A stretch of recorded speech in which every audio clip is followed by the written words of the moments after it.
So, welcome to Storyboarder. This will be the tool that we'll be using for our storyboarding purposes.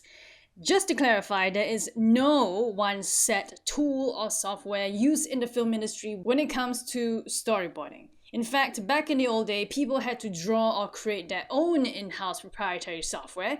For example, I'm sure Disney has their own animation and design tools you don't know about. Shh. Anyway, today we're not here to pry into Disney's secrets.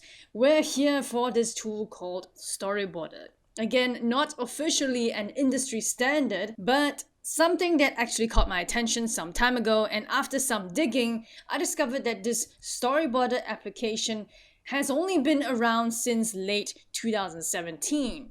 So it's about 2.5 years old, pretty new tool. Of course, since then, there have been some updates and new features, which is why we now can have a class specially dedicated to dissecting this beautiful beast of a tool. In a nutshell, Storyboarder was developed by this company called a Wonder Unit. It has both 2D and 3D features. The 2D features basically act similarly to other animation drawing software out there like Toon Boom, Storyboard Pro, whereas the 3D side functions similarly to software like Maya, Cinema 4D, and Blender. It is open source, meaning you can actually work with the original source code for the program and modify or enhance it if you may.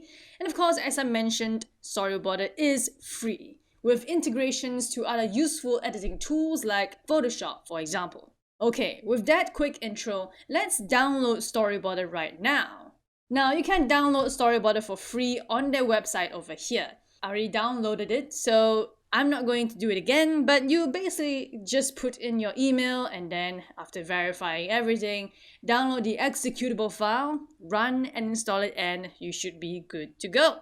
And yes, to reiterate, unlike the other software I have previously discussed in my other classes, this useful tool is totally free, at least for now, at the recording of this lesson.